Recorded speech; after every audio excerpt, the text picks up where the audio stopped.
Existem, por certo, complementaridades, mas existem, igualmente, diferenças significativas e que não podem ser, de forma alguma, ignoradas. Corre-se o risco, aqui, de se cair em armadilha. Se é certo que o poder econômico pode alavancar candidaturas e temas, também é correto que carisma, personalidade, liderança e sensibilidade diversas empolgam o eleitor. A transferência de poder econômico para o poder político esbarra em características que são exclusivas da ação política. Uma descrição realista da democracia representativa não pode esbarrar no argumento correto, mas, ao meu ver, limitado e incompleto da promiscuidade entre economia e política. O peso da mídia na formação da opinião pública, é o terceiro tópico da agenda que eu estou utilizando aqui, o peso da mídia na formação da opinião pública é desdobramento potencializado da questão do poder econômico. Primeiro, pelo fato da mídia ser financiada pelos grandes anunciantes. Segundo, em razão da mídia reproduzir e resultar, em larga escala, a diferença entre a soma das opiniões individuais e a opinião da maioria, da vontade geral ou dos estratos sociais. Novamente, acreditar no poder ilimitado da mídia, por maior e mais perverso que seja, significa fechar os olhos para a realidade da democracia. Há momentos em que, paradoxalmente, o disciplinamento pretendido pela mídia simplesmente é menor do que se propala ou, então, inexistente. Em conclusão, partidos fracos, custos de campanha e peso dos meios de comunicação de massa interferem na crise da representação política, mas nem são os únicos, nem necessariamente os fatores determinantes da crise da representação política. Terceiro tópico da minha exposição: representação política e opinião pública. Nem a democracia representativa, nem as relações de consumo funcionam como elementos de autodescrição da sociedade. O espelho da sociedade, é dizer, o espaço de autoobservação da sociedade, é a opinião pública, que se traduz nos meios de comunicação de massa.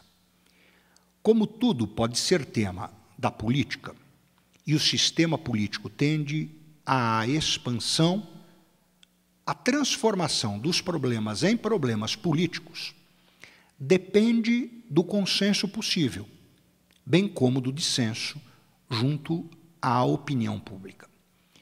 O consenso, porém, é produto escasso, funciona como um inibidor do sistema político.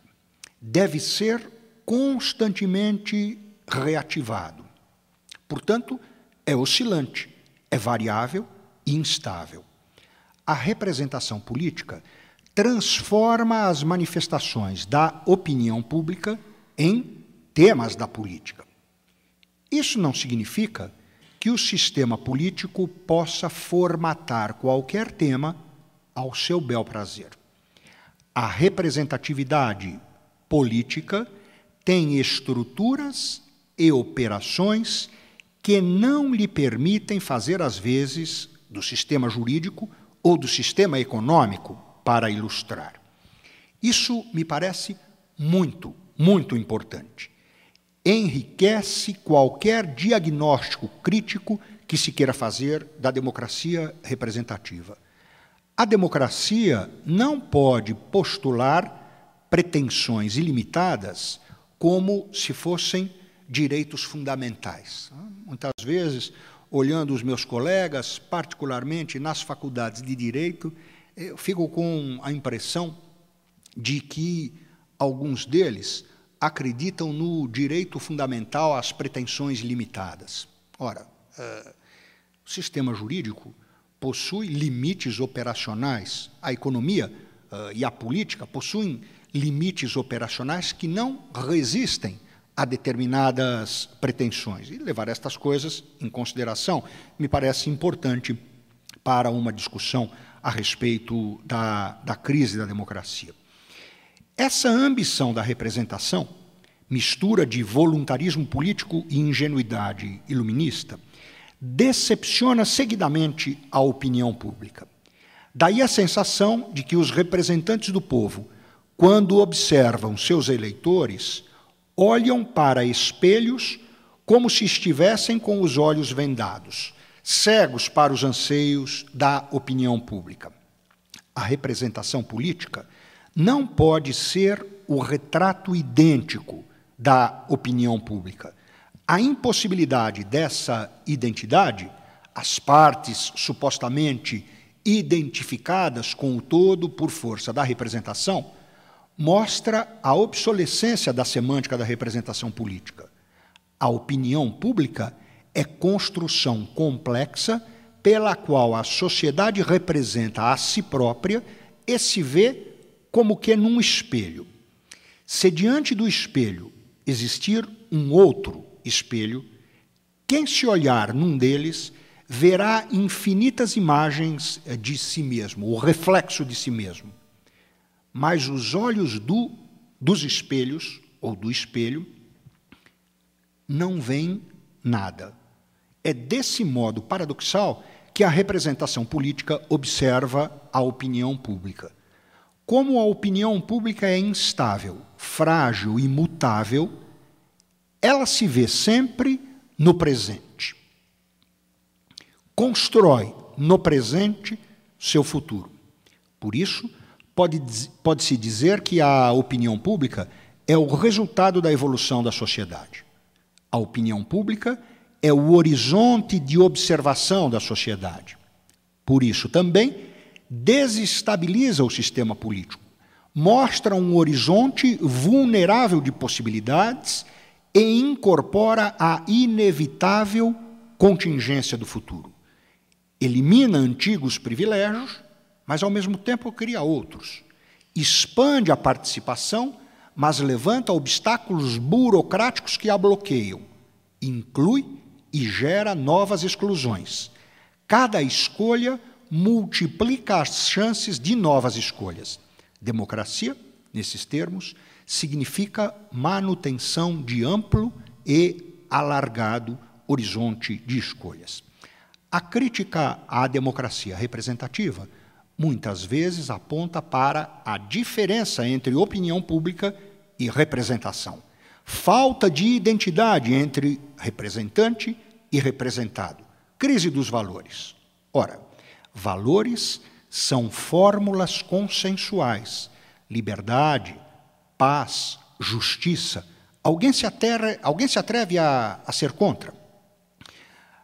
A política se refere aos valores para ganhar legitimidade. Os valores detêm elevado poder de convencimento e aceitação. Forjam identidades. Porém, ao mesmo tempo em que é correto que os valores unem e empolgam, é verdadeiro também que no seu funcionamento real as estruturas do sistema político instauram delimitações. O Luhmann, que é de onde vêm algumas dessas ideias, diria: os valores unem, a realidade divide. O problema da política é a realidade, não a eleição dos valores. E, particularmente, o problema do direito é o problema da realidade. Então, do ponto de vista jurídico, fazendo aqui um breve parênteses no texto, do ponto de vista jurídico, nós poderíamos dizer que, além dos grandes princípios ou dos grandes valores, o funcionamento do sistema jurídico pressupõe duas outras instâncias, pelo menos duas outras instâncias. Os grandes princípios constitucionais, os grandes princípios éticos.